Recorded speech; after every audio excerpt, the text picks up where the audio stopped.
തന്ത്രി ഇപ്പോൾ അറസ്റ്റ് ചെയ്യാനുള്ള നീക്കം ഇപ്പോൾ നടക്കുന്നു. അറസ്റ്റിൽ എന്ന് തന്നെ നമുക്ക് പറയാൻ കഴിയും. ആ രീതിയിലുള്ള നീക്കമാണ് ഇപ്പോൾ അന്വേഷണ സംഘത്തിന്റെ ഭാഗമായി തിരുവനന്തപുരം ഈഞ്ചക്കൽ ക്രൈംബ്രാഞ്ച് ഓഫീസിൽ നടക്കുന്നത്.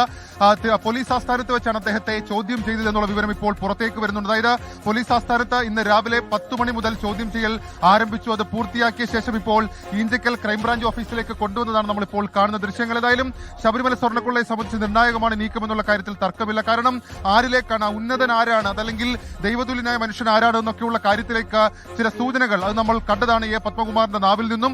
അത് തന്ത്രിയാണ് എന്ന രീതിയിലേക്ക് തന്നെ അന്വേഷണ സംഘം പോകുന്നു. കേവലം ഉണ്ണികൃഷ്ണൻ പോറ്റിയുമായിട്ടുള്ള ബന്ധം മാത്രമല്ല ഈ അറസ്റ്റിലേക്ക് വഴിവെച്ചത് എന്നുള്ളതാണ് ഏറ്റവും സുപ്രധാനമായിട്ടുള്ള വിവരം.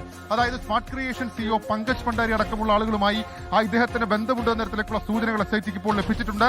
ഇതിന്റെ കൂടി അടിസ്ഥാനത്തിലാണ് തന്ത്രി കണ്ഠരര് രാജീവരുടെ അറസ്റ്റിലേക്ക് ഇപ്പോൾ അന്വേഷണ സംഘം കടന്നത്. അത് ഈ ശബരിമലയിലെ സ്വർണ്ണപ്പാളികൾ പുറത്തേക്ക് കൊണ്ടുപോകുന്നതുമായി ബന്ധപ്പെട്ട് അദ്ദേഹം നൽകിയ ആദ്യ നീക്കം മുതൽ ഇങ്ങോട്ടേക്ക് അത് തിരികെ പ്ലേസ് ചെയ്തതുവരെയായിട്ടുള്ള നീക്കങ്ങളിൽ തന്ത്രിക്ക് കൃത്യമായ പങ്കുണ്ടെന്നൊക്കെയുള്ള വിലയിരുത്തൽ അന്വേഷണ സംഘത്തെ സംബന്ധിച്ചിട്ടുണ്ട്. ഇതിന്റെ അടിസ്ഥാനത്തിലാണ് ഇദ്ദേഹത്തെ നമ്മൾ നിലവിൽ അറിയുന്ന വിവരമനുസരിച്ച് ഇന്ന് രാവിലെ അദ്ദേഹത്തെ ഈ കൊല്ലത്ത്, അതായത് കൊല്ലം തിരുവനന്തപുരം ബോർഡറിൽ വെച്ചാണ് അദ്ദേഹത്തെ SIT പിന്തുടരുന്നത്. ശേഷം പോലീസ് ആസ്ഥാനത്തേക്ക് എത്താൻ നിർദ്ദേശം നൽകി. അങ്ങനെ SIT സംഘവും അദ്ദേഹത്തിനോടൊപ്പം പോലീസ് ആസ്ഥാനത്തേക്ക് എത്തി. പോലീസ് ആസ്ഥാനത്ത് മണിക്കൂറുകൾ നീണ്ട ചോദ്യം ചെയ്യലിനൊടുവിൽ അദ്ദേഹത്തെ ഇപ്പോൾ അറസ്റ്റ് നടപടിയിലേക്ക് കടന്നിരിക്കുന്നു. അറസ്റ്റിന് വേണ്ടി ഇപ്പോൾ SIT ക്യാമ്പ് ചെയ്യുന്ന ഈഞ്ചക്കൽ ക്രൈംബ്രാഞ്ച് ഓഫീസിലേക്ക് അദ്ദേഹത്തെ എത്തിച്ചതാണ് നമ്മളിപ്പോൾ കാണുന്ന ദൃശ്യങ്ങൾ. നിർണായകമാണ് നീക്കങ്ങൾ. അല്പസമയത്തിനുള്ളിൽ കൊല്ലം കോടതിയിലേക്ക് അദ്ദേഹത്തെ എത്തിക്കും.